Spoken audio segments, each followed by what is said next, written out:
Welcome back to another Stand on Guard live at Question Period. I am your host, David Crayden. Nice to be back. I hope you missed me yesterday. And a lot of you did have a chance to see the results of my pilgrimage to the actual House of Commons. Can't do these things live as well as you can from home, so it was nice to get over to the Hill. I haven't been over in a little while, and it was good to see everybody is still there. And we're not getting the same questions and the same answers as we get every week here. So, interesting time. A couple of things I want to discuss before we get into question period. The statements for the members are on right now. Thank you again for tuning in. Please like the broadcast right now if you can. Give it the thumbs up so we can beat the suppression that YouTube continues to pour on this station. And subscribe if you haven't. We're 50 subscribers away from 25,000. So let's see if we can do that today. I encourage you to subscribe, resubscribe if you have to. Sometimes YouTube will deliberately unsubscribe people. Tell your friends and family about the station. I see we have Sylvain Robert as a new viewer today who's joining us. Thank you, Sylvain. Uh, it's nice. It's nice to invite and have new people on the show here. And the couple of things I want to discuss. First of all, it's not been widely reported, but Breitbart has a story out this morning saying that the World Health Organization is throwing in the towel on the pandemic agreement or treaty. It's technically called a pandemic agreement. I think maybe when the UK said no, that started a chain reaction. We still haven't got a response from the Canadian government or the Canadian opposition for that matter in terms of where this treaty agreement is in Canada. And despite all of my best efforts to get answers from both the government and the opposition, we're getting none. However, this could turn out to be a victory for populists, for grassroots, for ordinary people around the world who saw the ominous signs in this treaty, who saw the totalitarian tendencies, who saw that we were going to give up national sovereignty to an international body belonging to the United Nations. And enough people said, forget it. That's unacceptable. Not going to happen. I hope that's the case. But I really want to move on to something I think is incredibly important, because if you've been watching posts on X recently, you will not see this in the mainstream media anywhere, but it's quite interesting. And I know you probably can't see this letter very clearly, but I do want to highlight it because this is a letter from the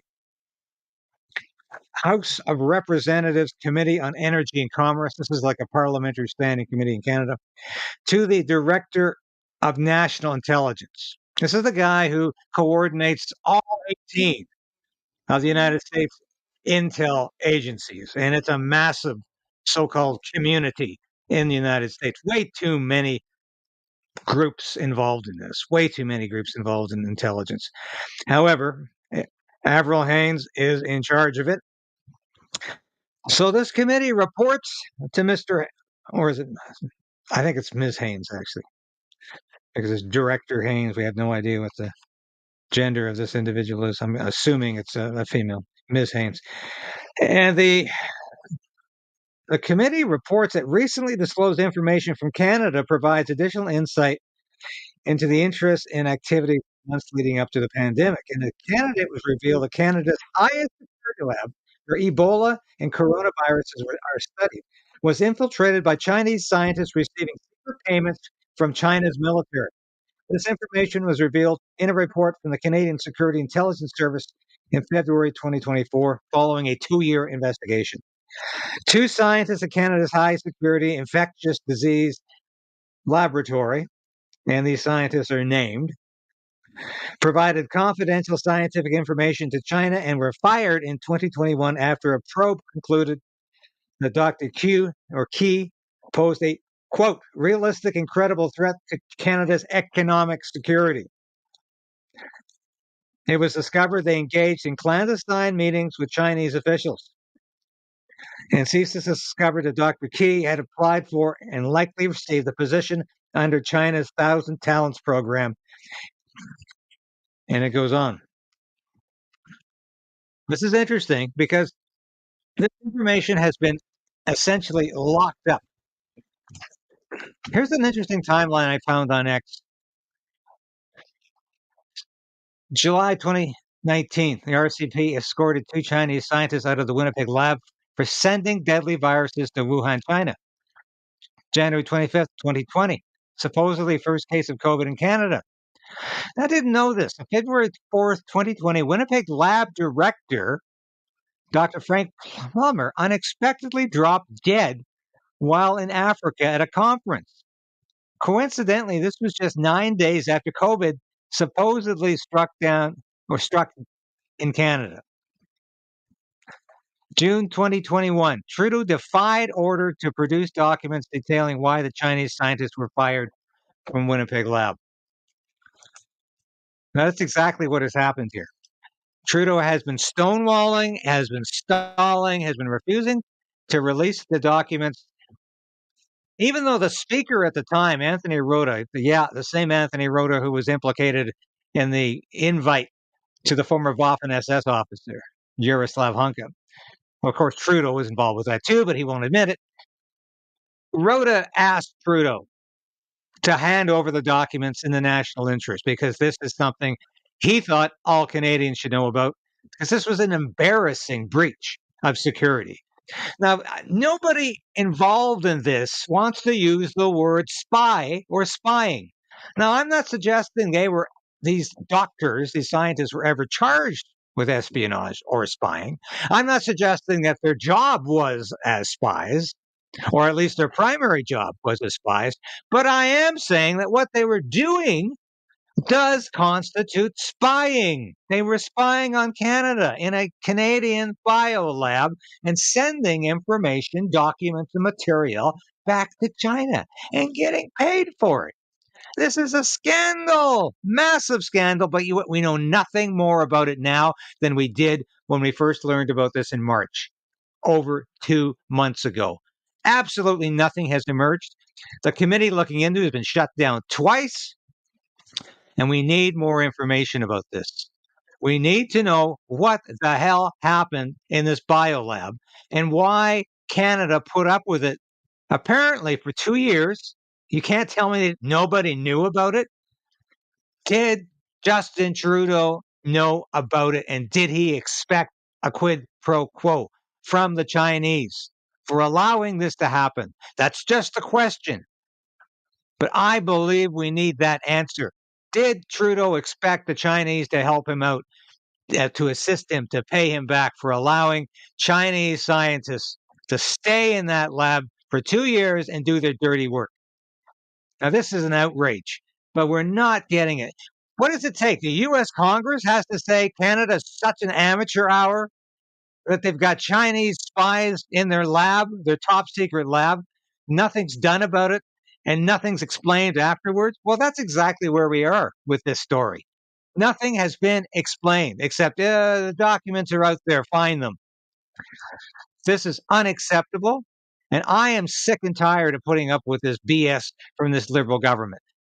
This is a top-notch spy scandal, and it's never been treated that way by Justin Trudeau, by Dominic LeBlanc, the public safety minister. They have all brushed it off as if, well, the information's out there and we just were doing everything in the public interest. And it was such a high level of national security, our hands were tied. Nonsense, rubbish, absolute garbage. And we need to fight back on this. We need the information. And I am going to continue to dig for this because I believe this is a very, very important case. And this is a moment of absolute international embarrassment for Canada. When the United States Congress starts to ask questions about Canada being so inept it cannot deal with its own spy problems, then we have a major problem. And at least the correspondence I read refers to a spade as a spade. It does refer to Chinese spying as Chinese spying. and all of the documents you'll see relating to Canada is adverse to using that description or that vocabulary or that word. Why? That's typically Canadian, isn't it? We want to pretend it really wasn't spying. There was just something improper going on here. And we just fired the individuals. Well, I don't know if we're ever going to be in a position to do more than just fire those individuals. I doubt it very much. But we need to get to, I hate to use the cliche, to the bottom, but we need to unearth everything. Here, CSIS is so engaged right now in going after parents who oppose gender ideology and don't want to celebrate Gay Pride Month all year round. Are they going to be absolutely focused on what they should be doing, which is actually not going after Canadians living in Canada? They're supposed to be a foreign spy agency. They're supposed to be looking after foreign espionage. And that seems to be the last thing they ever do. It's the last thing they ever get around to. And it took them 2 years to do something about this in the Wuhan, excuse me, I'm going to say the Wuhan virology, but there is a connection to the Wuhan Institute of Virology in China. But this is the Winnipeg Biolab. It's a top secret institution. Nobody even knew about it. Very, very few people, I mean, outside of those in the Intel community and in the Biolab community, even knew this lab existed. But now we do, and now we need to know more about it. So I'm going to go to question period now, and let's have some fun there. I'll provide my usual insightful, witty, and thorough analysis. Today, I want to recognize 2 disability rights champions in my community. Lemby Buchanan has worked for over 20 years to ensure that people living with severe mental health challenges receive the support they deserve. She's helped improve the application form for the disability tax credit to include thousands of people who were previously left behind. Joanne Neubauer passed away this year. She worked tirelessly for nearly 50 years to establish national policies and programs that emphasize justice and self-determination. As the founder for the Action Committee of Persons with Disabilities, Joanne lived her life with true compassion. May her legacy inspire us all to continue this important work. We need a By the way, I should have mentioned as well at the beginning here that there will be a vote probably later today on whether or not Greg Fergus, the Speaker of the House of Commons, the notable Liberal Speaker of the House of Commons, should continue in his job. I predict he'll continue in his job because the NDP are in bed with the Liberals, and they will vote with the Liberals. And this is a travesty because this guy is not fit to be Speaker. He should go back to being the parliamentary secretary to Justin Trudeau because that's really where he belongs. And he became the WBC's world champion before a jubilant crowd at the Montreal Casino. After a setback at the World Championship in 2017, Vanessa hit the ring again. Her determination and fiery spirit should set an example for all of us. Hi, Lisa Marie. She works in a childcare center by day, taking care of our children, and then turns into a warrior by night. She proves that when you really try, you can make your dreams come true. Without shame and with pride, we are all proud of you, Vanessa. And every time you step into the ring, all of the Laurentides will be cheering you on.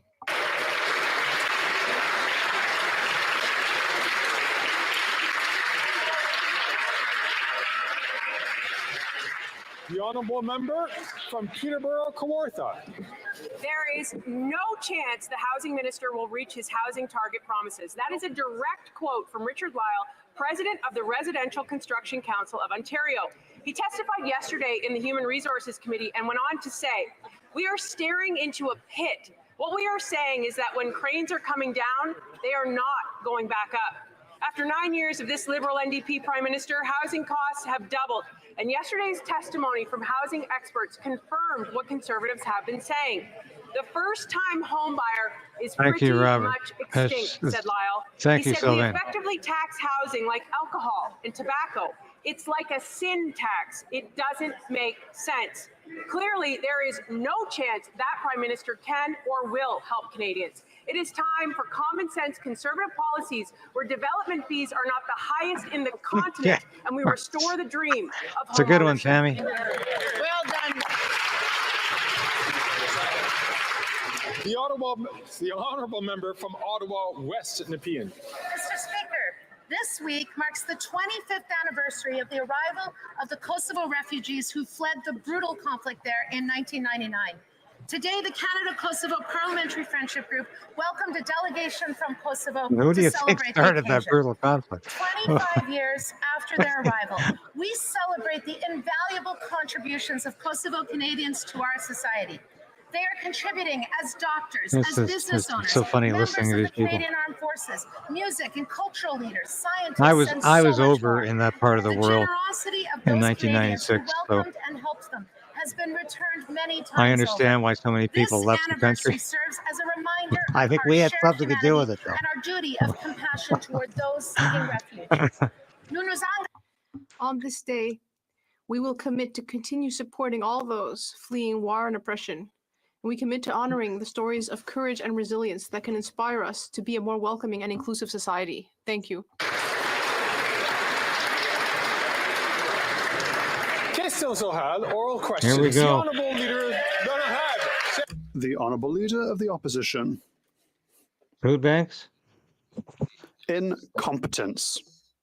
The incompetence of this Prime Minister and the Liberal Mayor of Montreal is blocking construction and has led to a tripling of rent prices in Montreal. And we learnt, even worse today in La Presse, Thank you, Andy. that it is a major hindrance in 2019.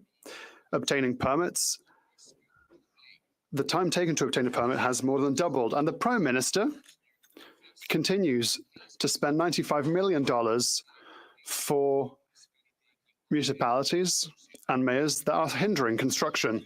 Why? The Right Honourable Prime Minister. Mr. Speaker, the Conservative leader's hypocrisy is clear. Let us talk about their proposal with regards to housing. And the Conservative leader has been ignoring debate on it for months. Their plan will not build enough rapid housing. It doesn't count enough cities and adds red tape. The Conservative leader would be ready to rip up 179 agreements for housing and reimpose GST on the construction of apartments. It's this lack of ambition in housing that have placed us in this situation. The Honourable Leader of the Opposition, all the Prime Minister has said is false. When I was the Minister for Housing, we built 200,000 new housing units in Montreal. Average rent was $700 a month. $700 a month, Mr. Speaker. Now it's $2,000 a month. And the time one has to wait for a building permit has more than doubled. Why is the Prime Minister not following my common sense plan by giving money to the municipalities who are actually accelerating housing? The Right Honourable Prime Minister. What we see, Mr. Speaker, is that the Conservative leader is exploiting the fears of Canadians. When the Conservative leader was Minister for Housing, he withdrew from cooperative buildings. No new apartments were built, and initiatives were eviscerated for affordable housing. Today, his proposal for housing is insufficient. The leader of the Conservatives only has slogans and no actual concrete solutions. Well, that's a very good comment, Karen Landry, because there's so many more important issues to deal with, and that's all I want to talk about. City Hall in Toronto, rent there has more than doubled over the last 9 years.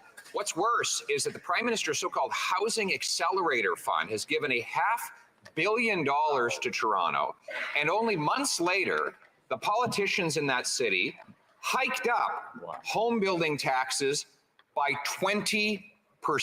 Wow. Now, 30% of all home building costs is government taxes alone.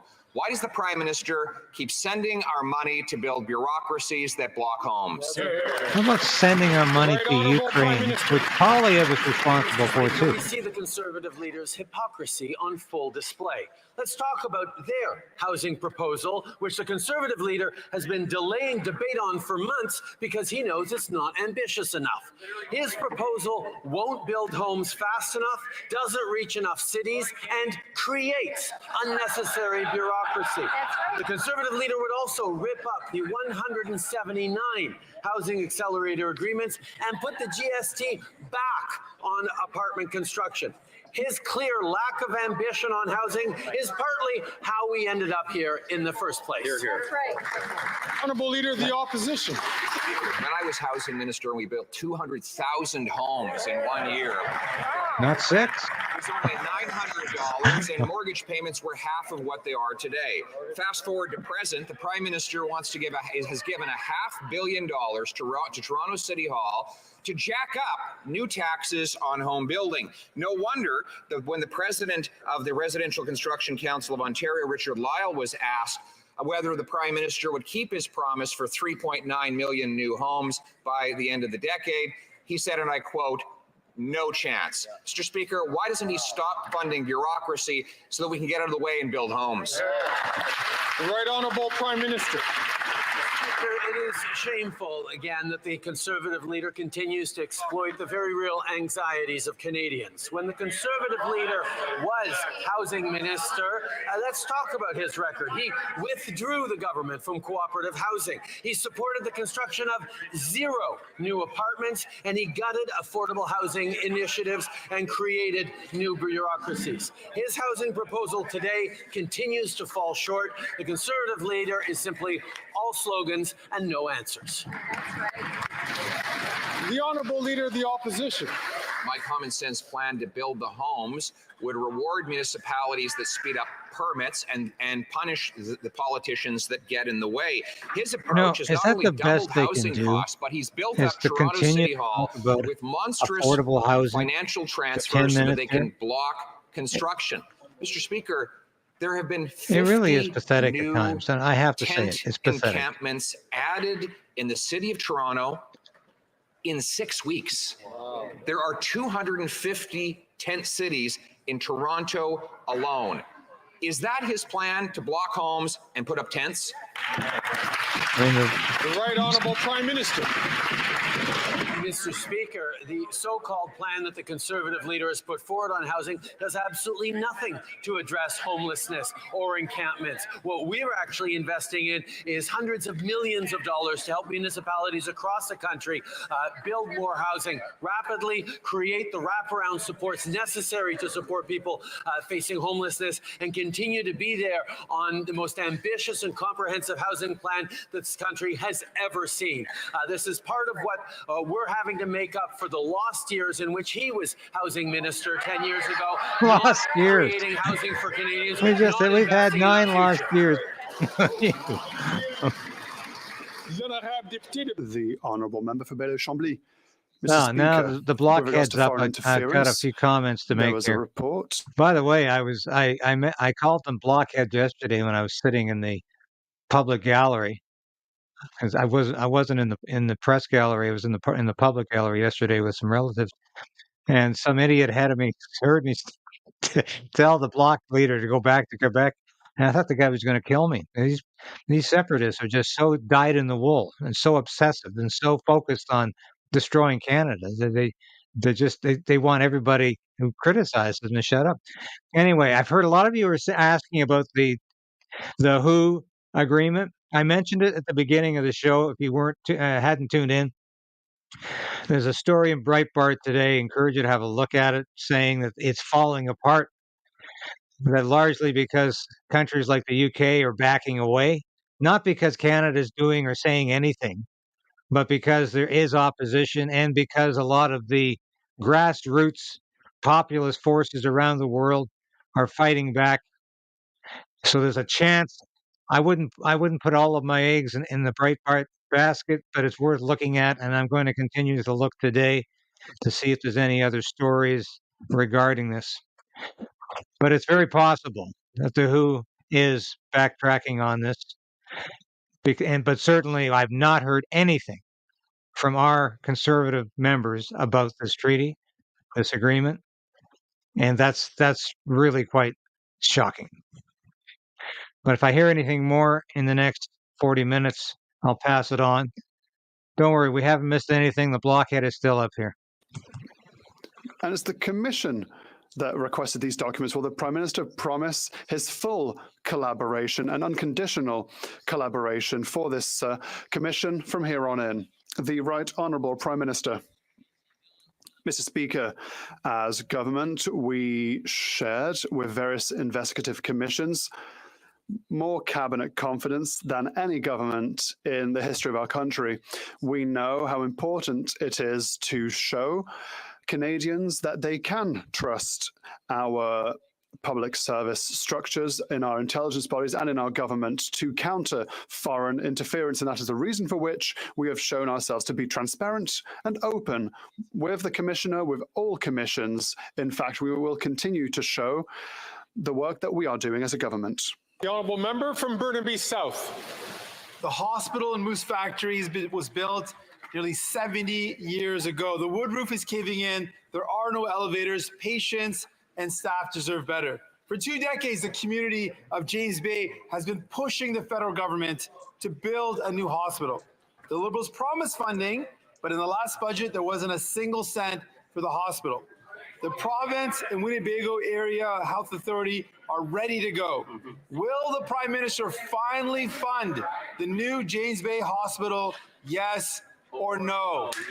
Okay, I've got a video of Tedros, the WHO director, to show you at an opportune time. It's only about 2 minutes, so I'll break into a slow part of question period to show it to you. We're going to continue to be there. I'm sure it would be of interest. And apparently it was stuffed into my Dropbox earlier and I missed it, but could be interesting. From coast to coast to coast. We know how much more there is to do on the path to reconciliation, but we are there to be a partner every step of the way, and we'll continue to work to respond to the important needs of isn't he annoying to listen to now? He's always gasping for breath, stammering. Remember for Burnaby South.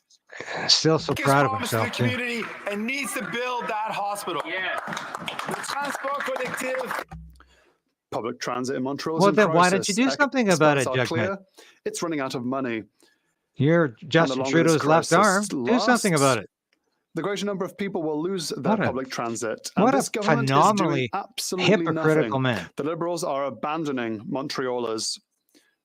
What's the point of having Liberal MPs in Montreal if none of them thank you for the $20, Al. For their city? Thank you very much. The Right and we're almost Prime at Minister, 400 viewers right now, we haven't been there in a while. Rubbish.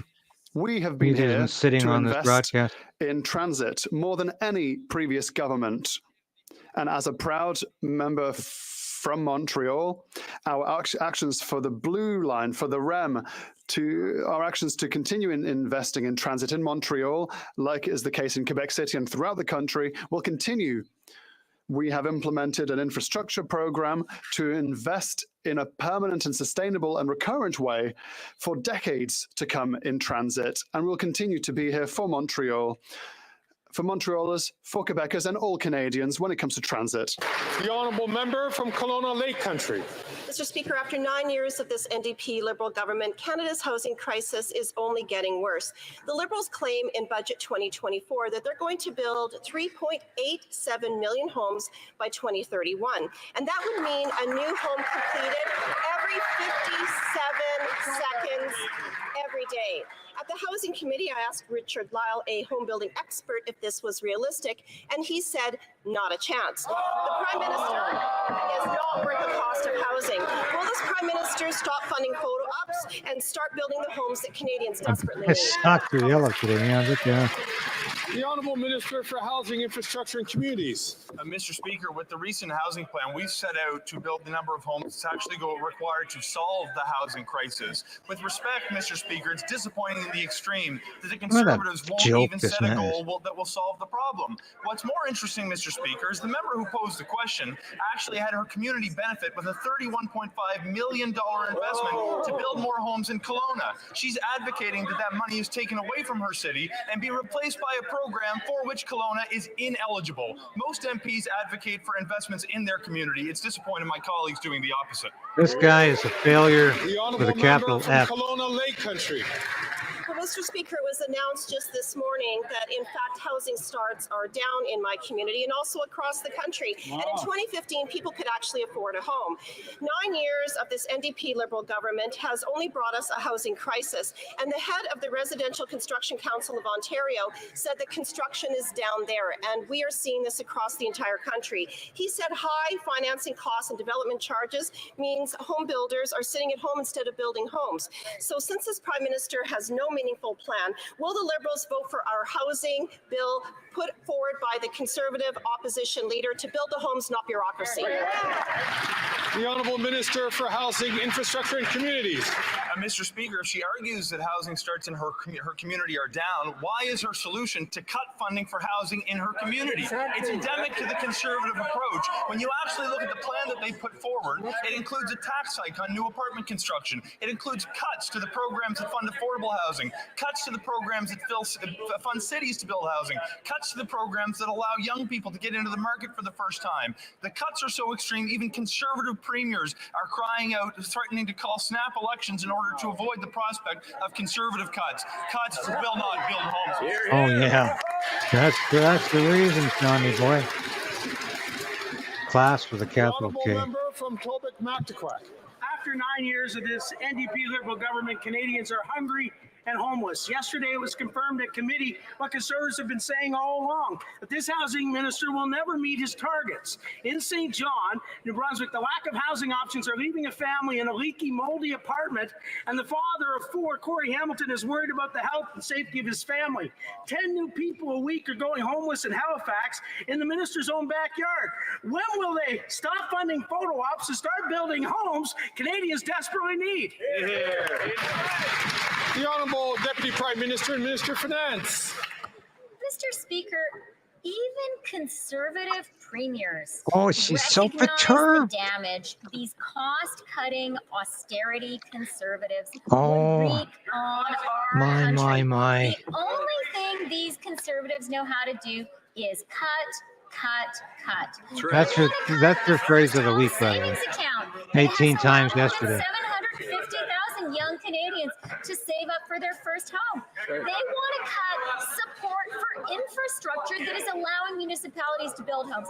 They want to tear Canada down, Mr. Speaker, but we won't let them. Hear. We won't let them. We won't have much to say about it very soon. And all this current federal Liberal government wants to do is blame, and pass the buck. That non-answer will do absolutely nothing for the Hamilton family in St. John who are in desperate need of alternatives for housing. Since the Prime Minister has no plan and the Liberals have no chance tomorrow to build the homes, and all they're wanting to do is continue to build the bureaucracy, why don't they give all of their members a chance to vote freely on this Conservative leader's plan for housing? Let's do that tomorrow, a free vote. The Honourable Deputy Prime Minister. Order. I hope his days are numbered. The Honourable Deputy Prime Minister and Minister of Finance. Mr. Speaker, it is not only Conservative premiers who understand the terrible damage Conservative cuts would do to our country. Canada's mayors get it too. That's right. And that's why it was so shameful to hear the progressive mayors of two great Canadian cities, Toronto and Montreal, be vilified by the Conservative leader today. We believe in working with our municipal partners. These are dying cities, actually. That's how we built Canada. The mayors of two dying cities. The Honourable Member for Mégantic-L'Érable. Mr. Speaker, the cat's out of the bag after 9 years of inflationary spending supported by the Bloc, which tripled the cost of housing in Montreal. A detailed report in La Presse today confirms that the time it takes to obtain a building permit in Montreal is interminable. It takes 540 days to build a home in the mayor's own borough of Ville-Marie. 540 days. Will the Prime Minister stop rewarding bureaucratic incompetence and instead reward municipalities that actually speed up housing construction, as proposed by the leader of the opposition's Common Sense Bill? The Honourable Minister for Housing, Infrastructure and Communities. He's been on his feet way too much today. Incredible. The member is asking a question about housing. But the leader of the opposition amazing you would even stand up and answer a question about housing, because you know nothing about housing, that will cut measures that will support communities that build housing, that will cut measures that will support individuals who buy their first home. The problem with the Conservatives is that they're not a good thing for Canadians. They're a disaster. The Honourable Member. What do you call yourself? Disaster with a capital T. You know what happens with this housing minister's measures? After 9 years, more and more Quebecers are living in tents in Montreal because of this minister's and the Prime Minister's incompetence. Will the Prime Minister accept our common sense plan for Canada and Quebec to sign a common sense agreement to encourage housing construction in Montreal? An agreement that will give a bonus to competent municipalities and punish municipalities that don't build housing. Will the Prime Minister at least allow his MPs a free vote to support the bill to build housing and not anybody would hold up Toronto as a progressive? The Honourable Minister for Public Services and Procurement. In the sense of being woke. Yeah. My colleague speaks about building housing. Mr. Speaker. Oh, this guy.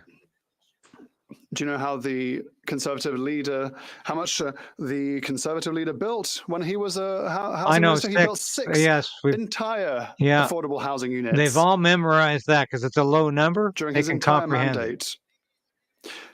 Quebec municipalities are building 8,000 right now with the support of the Canadian government.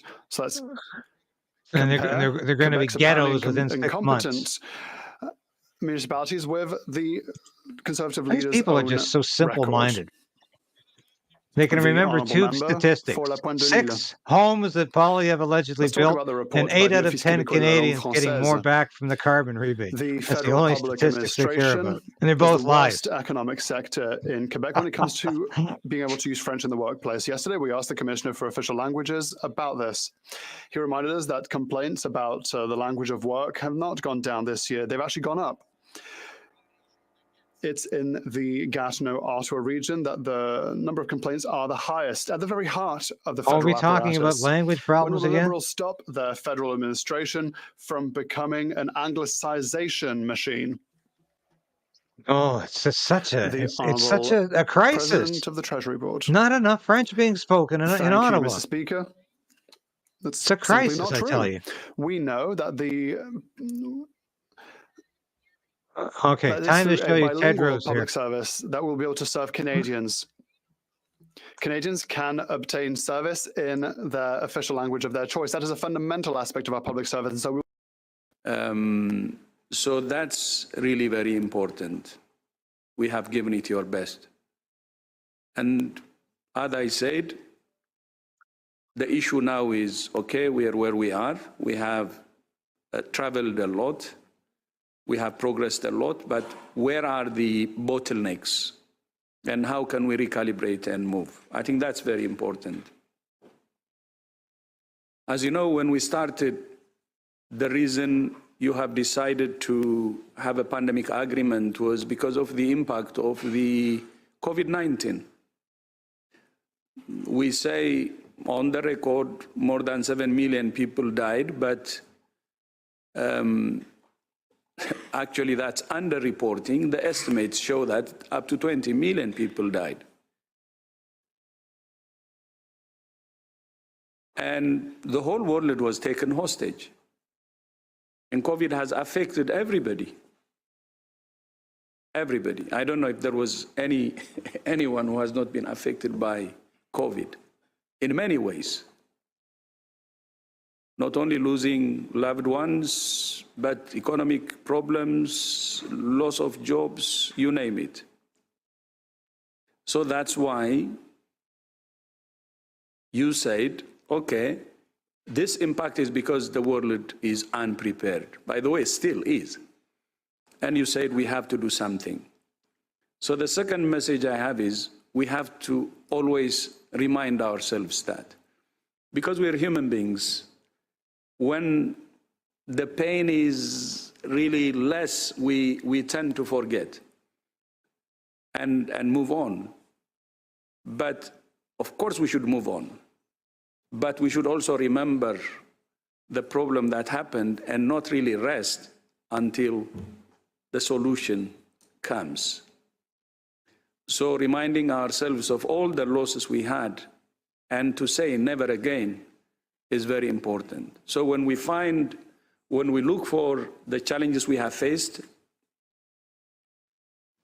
and finding solutions, I think that reminder will help. Then I see the Assembly actually as a platform to re-energize this process, to be honest. And let's use it as a platform to give us more energy, inspire us.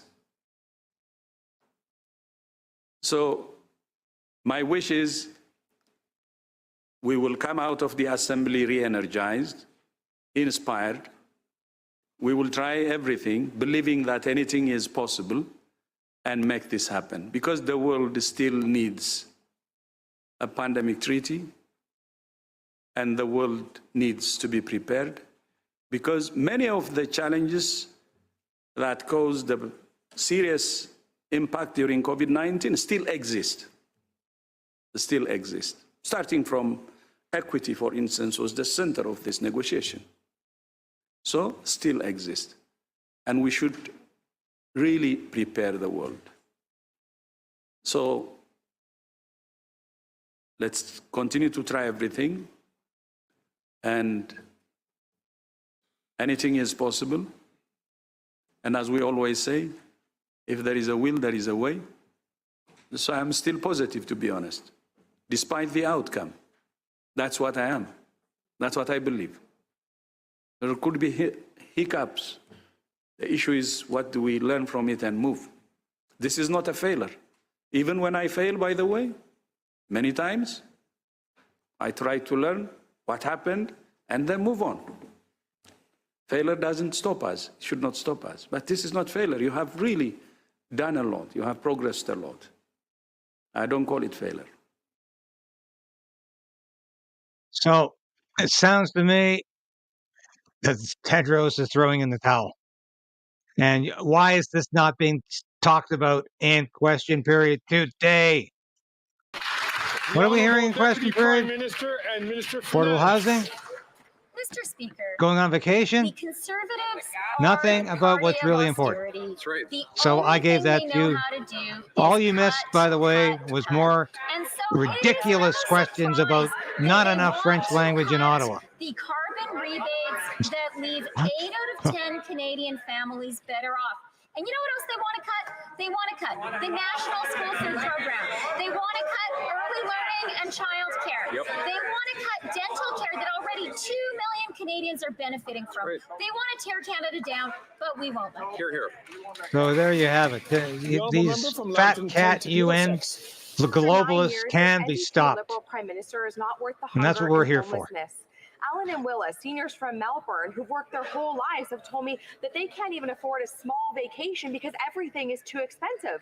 Conservatives are calling on the government to axe the tax this summer, saving Ontario families nearly $600 to help pay for food and housing and maybe a small family vacation. So will the Prime Minister adopt our common sense plan to axe the tax on gas this summer so Canadians can afford a summer road trip? Here. The Honourable Minister for Natural Resources and Energy. I still couldn't afford a summer road trip right now. Speaker, as I've said a number of times in this House, it would be useful if the Conservative Party of Canada actually used facts to inform the questions that this they guy ask. is so full of 10 SHIT. Canadian families get more money back. It's coming out of his 300 ears. Canadian economists have said so. The Parliamentary Budget Officer has said Oh, so. It read actually the same works in script reverse. again. to income. So it's people who actually live on the most modest income that get the most money back. And it's part of fixing the climate crisis that threatens the future of our children. The group across the way has no plan for affordability, and their plan for climate is to simply let the planet burn. Aren't you sick of these imbeciles lecturing us? Well, we just heard that answer from the NDP Liberal government is that they want Canadians like Alan and Willa to be poor and miserable. Canadians deserve a break. They work hard, they pay their taxes. And how does this government repay them? They increase the carbon tax by 23%. So I'll ask the question again. Will the Prime Minister adopt our common sense plan to axe the tax on gas this summer so Canadians can afford a summer vacation?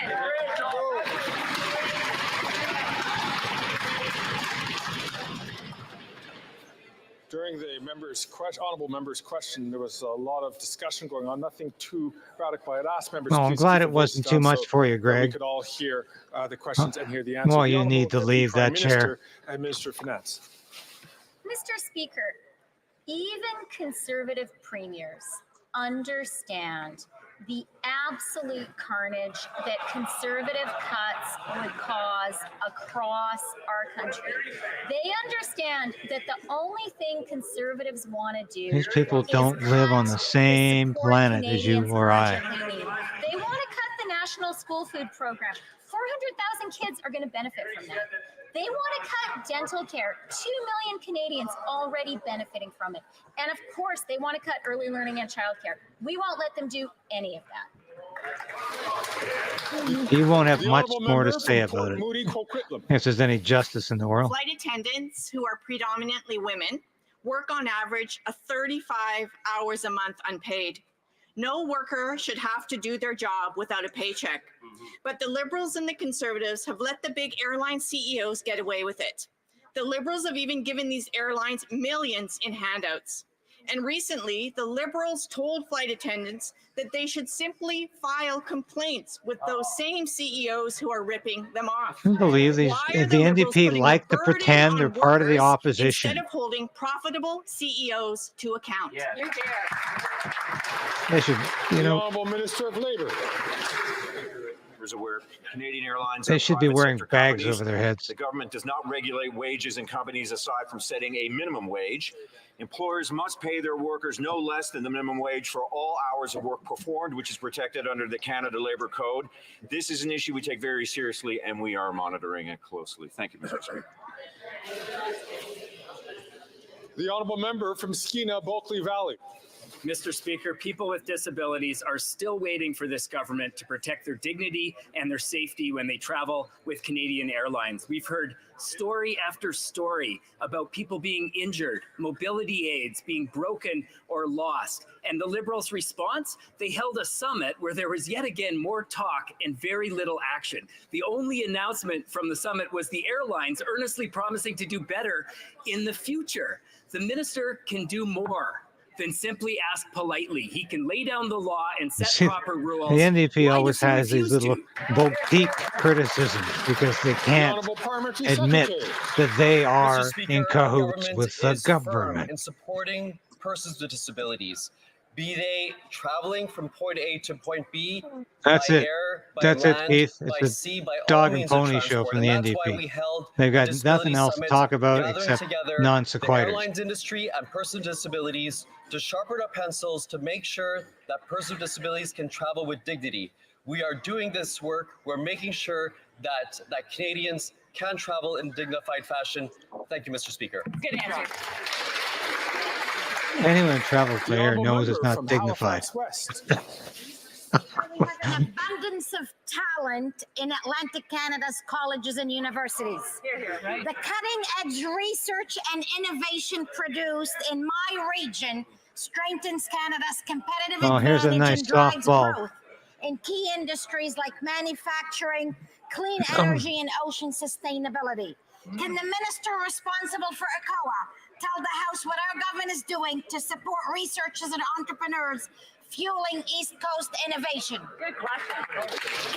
The Honourable Minister of They Regional love to Economic clap. Development and COA. They love to Atlantic congratulate Canada each is other. just full of bright thinkers and doers. And at ACOA, the past few years, we've invested $30 million in Springboard Atlantic to get ideas from the classroom to the boardroom. Springboard has turned that funding into $500 million in partnerships. We know ACOA investments bring long-term benefits to our communities. And yet, the member from New Brunswick Southwest wrote in the National Post that ACOA and the other regional economic development agencies should be shut down. I wonder, do the other 7 Atlantic Conservatives agree with them? Will they stand up for our region and support the work of ACOA? Let's hope they have a backbone. We do, Mr. Speaker. You know, COA does a great job of keeping the Maritimes in poverty.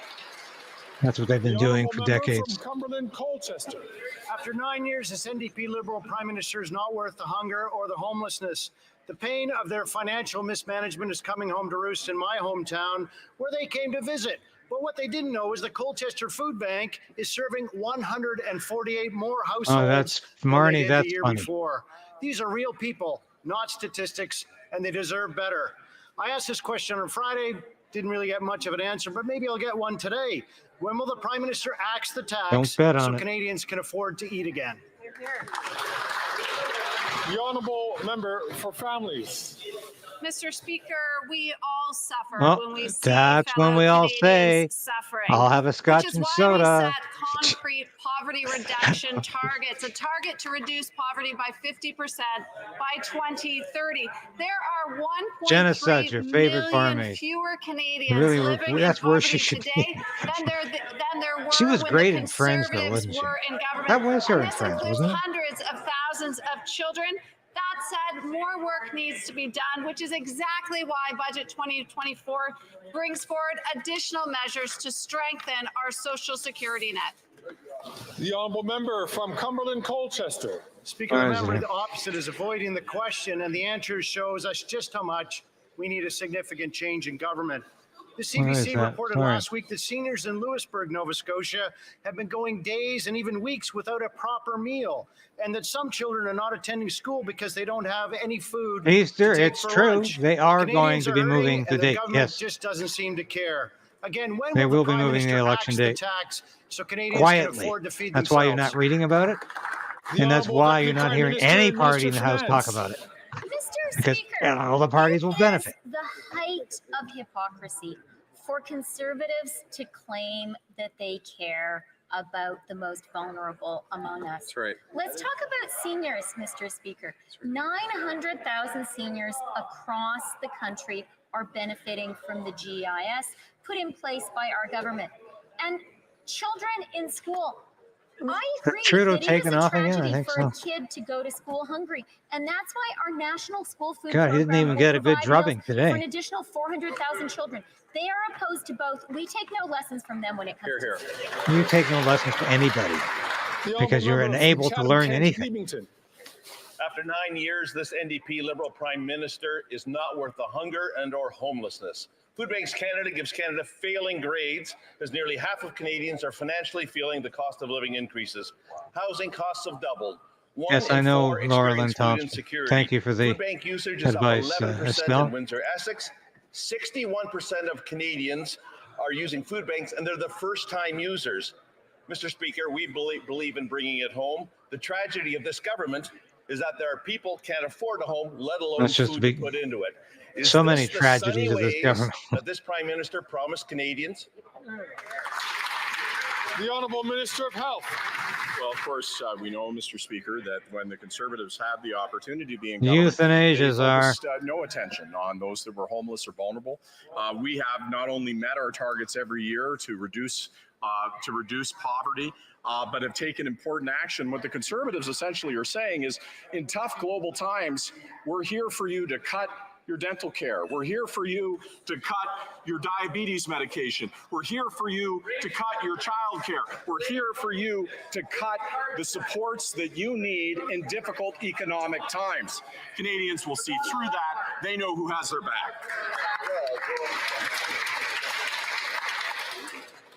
The Honourable Member from Moose Jaw Lake Centre, Nottingham.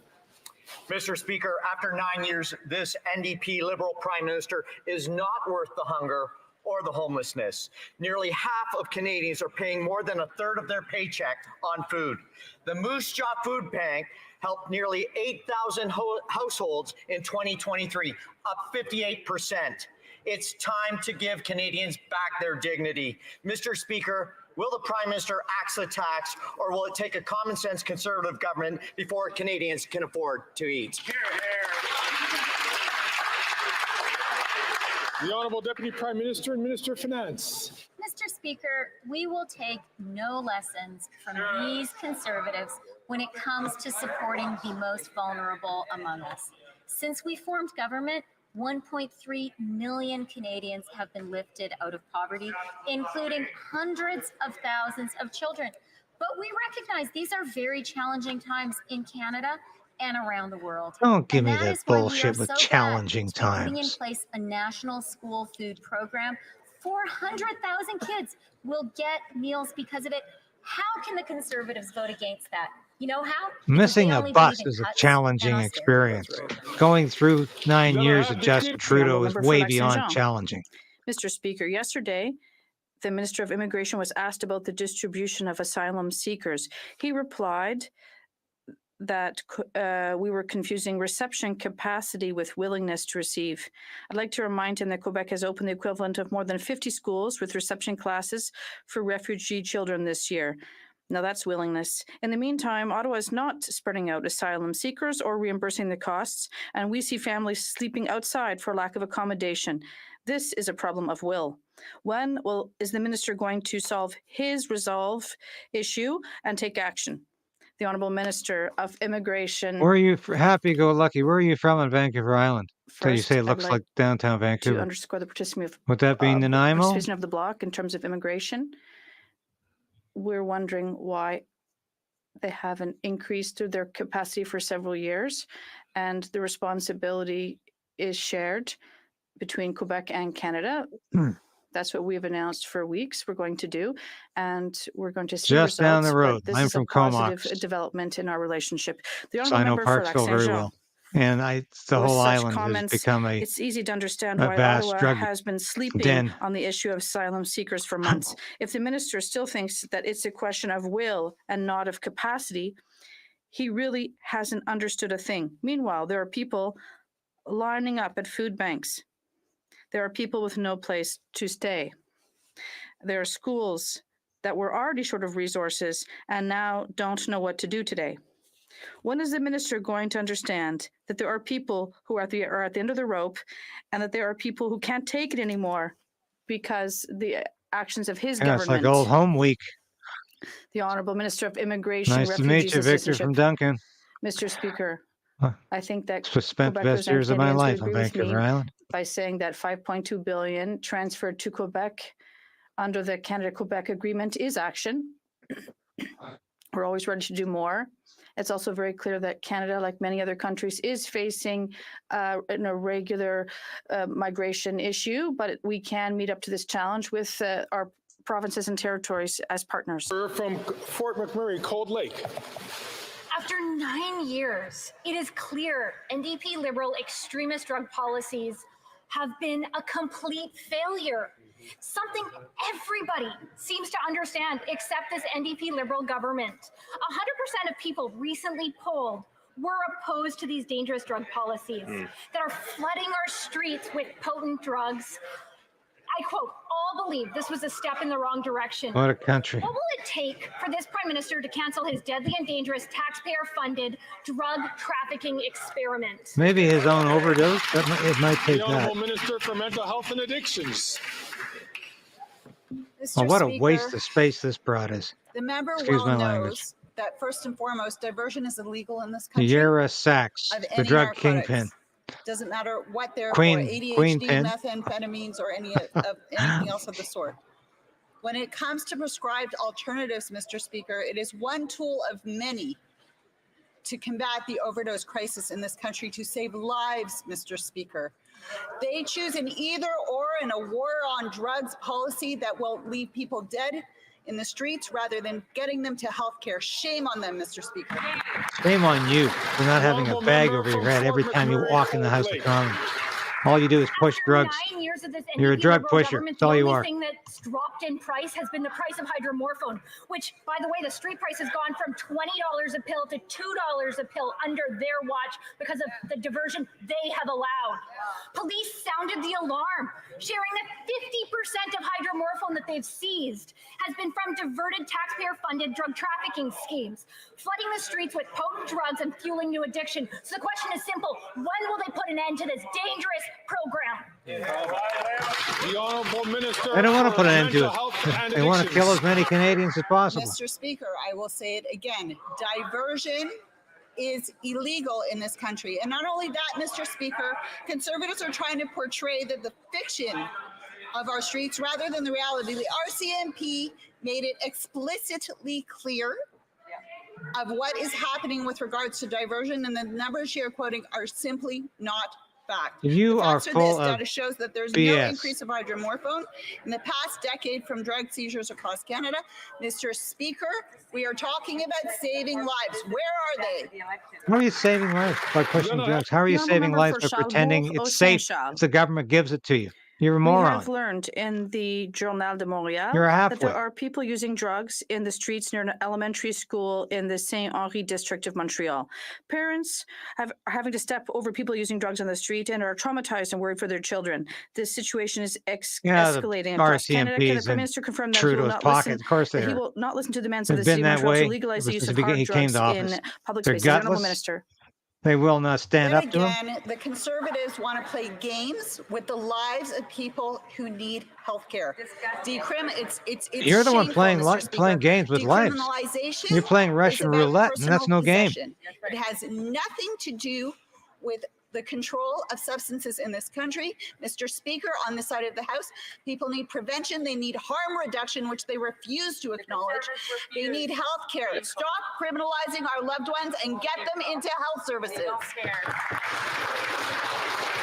You just want to give them more drugs. You don't want to get them into The health honourable member for services, whatever Pontiac. that means. Mr. Speaker, You won't even say the word. development agencies in Quebec are very Oh, important in Quebec, and they There's another contribute to softball for that growth, wonderful minister. productivity, and innovation of our Quebec businesses. And that is why I'm somewhat upset with my Conservative colleagues from New Brunswick. Aw. They're saying that these agencies hamper local economies. They do. Can the Minister of Economic Development reassure Canadians and tell us how our government is going to continue invest in Quebec's Shed economic dwelling growth? hermit, you The bet I think Honourable CSIS is Minister corrupt. responsible for They're economic worried about their development. funding, I'd like so to they're thank going my after colleague for her Trudeau's question. objective, which is I'm to very go concerned after to know parents that and Conservatives anybody in who Quebec disagrees are with his telling social their woke colleagues agenda. from New Yes, Brunswick CSIS that is they corrupt. want There's a to few whistleblowers get in it rid that are of not, these regional and those are the development ones Trudeau agencies. For wants to every root dollar out and invested, punish. it's But the agency $4 itself investment that is is in Trudeau's generated. pocket, just like the We think we RCMP, have to and invest in increasingly economic most of the growth, military. At least the in senior job leadership in the creation, military has been but in they Trudeau's just want pocket to for 9 cut, years. Mr. Speaker. Provincial Conservatives are terrified by their austerity plans. Thornhill. After 9 Blocked from years where? of this You're not Liberal blocked here. NDP Nobody's government, their blocked here. catch and release policies have gotten We have so free speech bad there. that they are allowing criminal organizations to operate freely in the streets. Even after a 7-month investigation involving 26 arrests and $33 million of stolen vehicles, at least 14 people are already out on bail. Wow. The police work for months to catch these criminals, and days later, a broken system lets them free. When will they finally do the right thing and keep career criminals in jail so that Canadians can keep their cars? The Honourable Minister of Justice and Attorney General. Start by saluting the impressive Where's work the of bald Peel spot? Police Force for cracking an organized criminal ring that is taking people's cars. But the second thing I want to underscore for that member and her entire caucus is that you can't selectively listen to law enforcement. What law Thank enforcement you, tells Robert. me and the Minister of Public Safety all the time is that the days of teenage joyrides are over. This is an international organized criminal effort. We need to deal with that and follow the money path. How are we doing that? Anti-money laundering offenses, beefing up our strength on money laundering, through the fall economic statement and the budget. Two things they are voting against. In all Europe, look at the bald spot's getting bigger. Old Samoan proverb: you take free speech away, you The go Honourable bald. Member from Thornhill. He's not going to have any That hair left minister's by policy September. that is working against That's the right. Peel police. And this is coming from a guy that is in his ministry had 3 cars stolen in 3 years. The evidence is right on his doorstep. The Liberal catch and release policies are not working. After 9 years of this NDP Liberal Prime Minister, the GTA doesn't stand for Greater Toronto Area. It stands for Grand Theft Auto. 40 cars stolen a day in Toronto, 20 in Peel. How many more is it going to take for him to do something about it?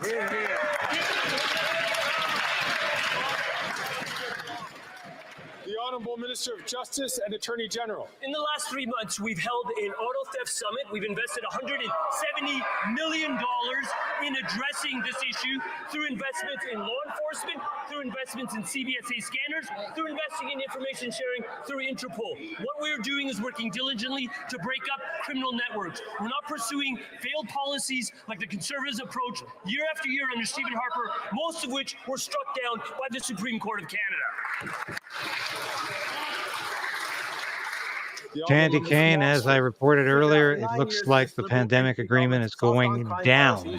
Extortions have more than tripled in Canada. They allow criminals to terrorize our communities and our businesses because when they get arrested, they're let out on bail the same day. The Liberals talk a very big game about fighting crime. Always nice to see you here, Candy. They're missing from action. Our common sense conservative bill would have put these criminals behind bars by strengthening our extortion laws. Why do these Liberals vote against Bill 381 to fight extortion? Because they're extortionists themselves. The Honourable Minister of Justice and Attorney General. Mr. Speaker, on this side of the House, we're listening to people that are affected by extortion. We know this is a pressing problem. In parts You're of not BC listening to anybody who's and in parts affected of my by region in extortion. Ontario. What we are underscoring is that extortion is against the law. Extortion with... Going to ask the honourable member from Peace River, Northern Rockies, and I'm forgetting one of the... Getting a little tired of the balding ERAF. Please to keep his comments to himself. I'll also ask the honourable member from Cypress Hills Grasslands, please, to keep his comments until he has the floor. I'm going to ask the honourable minister to start again and start from the top. Mr. Speaker, we are listening constantly to communities that are being affected by extortion, particularly South Asians in the BC region and in the GTA. And what we hear from them is that they need support. We're providing those supports through aggressive responses under the criminal code. Extortion is against the law. Extortion with a weapon attracts a very significant penalty under Canadian criminal law. You're going to make free speech against the law. From them is that organized criminality, including foreign interference and organized criminality, is behind these extortion attempts. That's why bills like C-70 will make an important difference. So will the budget measures on money laundering and cracking down on organized crime. The honourable member from Winnipeg South Centre. Mr. Speaker, with an energy grid that is 97% clean, a strong manufacturing and agricultural sector, and a diverse population, Manitoba is a key economic driver for Canada. In order to help realize our potential, we rely on the strengths of PrairieCan, our regional development agency. Well, if you rely on the good graces of the federal government to keep going. Worthwhile. Can the Minister of Prairie Economic Development please inform us of the important role that the agency plays in supporting What a useless question. Thank you. No, go put a bag over your head for asking that stupid question. Work done by PrairieCan is greatly appreciated. PrairieCan created or maintained over 150,000 jobs. I have to go to the PrairieCan. Businesses. Whether it's better positioning hydrogen in Edmonton, supporting work done by the Saskatchewan Research Excuse me while I go to the PrairieCan. New Flyers build net zero buses in Winnipeg. PrairieCan is making necessary investments in prairie businesses to help. How they can take each other seriously, I don't know. But I mean, good God, I know I can't take them they wouldn't seriously. be calling to abolish it. Mr. Speaker, it's simply shameful. The honourable member from Vancouver East. Well, you're appreciated, Candy. Thank you for joining us again. Support Canada's economy.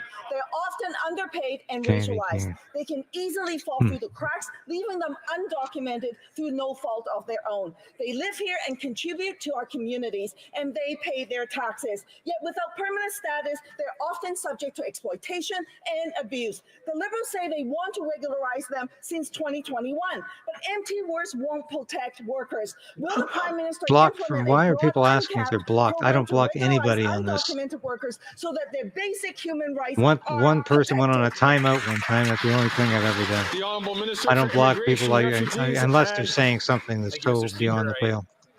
I appreciate and respect the member's passion in this matter, particularly for a set of people that indeed are in Canada, are subject to abuse at times, and there should be regular pathways for people that are here irregularly. I can confirm to this House that pursuant to the Minister's mandate letter, we are looking at a number of options. I would say to all Canadians that there is no clear consensus as to the path forward, but as this is work that is ongoing, I cannot comment any further. Thank you. The honourable member from Timmins, James Bay. Fire season is on us, and yet oil production of the tar sands has reached its highest peak ever. Here's this madman. This Liberal government's $34 billion to the TMX pipeline. Now we learn He looks like a mad scientist, except he's not a pipeline scientist. He's just mad. Athabasca River, and they want to be exempt from a federal environmental assessment. And this government has signed a non-disclosure agreement with Pathways Alliance to keep details of this project secret. The planet is on fire. Why is the Environment Minister continuing to act like a sock puppet for big oil CEOs? The planet's on fire. The planet's not on fire, you half-witted moron. Neither is the country. Mr. Speaker, I've been very clear. There will be no special pathway for the Pathways project. If that project is subject to Federal Impact Assessment Act, it will be evaluated as other federal projects are evaluated, and there will be no special cases made for that project, Mr. Speaker. I'd like to draw the attention of members in the presence of the gallery of Her Excellency Danica Gurvala Schwartz, Deputy Prime Minister and Minister of Foreign Affairs and Diaspora of the Republic of Kosovo. Oh, is that all you have today? How nice. I guess that's the end. Another great day at question period without a single good question being and nothing being answered. Good God. Anyway, thank you for joining me today. We'll be back again tomorrow. We're in the midst of one of the lousiest week of weather I've ever seen here in Ottawa. We got drenched yesterday when we were walking downtown Ottawa. And there's more of it on the way. But it could be worse. It could have a forest fire because the whole country's on fire. Didn't you know? And it's all because of climate change. Except it's not. Arson is usually the case. And if you look at a map of how much of Canada is really on fire, it's very small. So no, the whole country is not on fire. What's on fire is the heads and the brains of these NDP Liberals who keep pushing the lie, who keep promoting the nonsense, who keep telling you it's all due to climate change so they can keep lining their pockets. This is an industry. It's more than a cottage industry. It's a big industry. Climate change is a moneymaker for people who want to use it to make money. And that's all it's serving. Not doing anything for you or I. And I will put something in the description later for the Tedros video I showed for those of you who missed it, and the article that I cited earlier from Breitbart. This is important. I think you need to read it. But it does look like, not because the Conservatives in Canada had anything to do with it, I mean the capital C Conservatives, but because of people like you, people like me, people who are out there fighting the World Health Organization on a daily basis. Take credit for this, folks, my viewers. You, people like you. And there was some work done by by Leslyn Lewis on this. She hasn't had a whole lot to say about it for the last 2 weeks, to me especially. Thank you for those of you who pointed that out to her. I don't know if she's going to say more now that the treaty appears to be going down, but because of grassroots populist support, we have, I hope, at least in the short term, overturned the WHO and its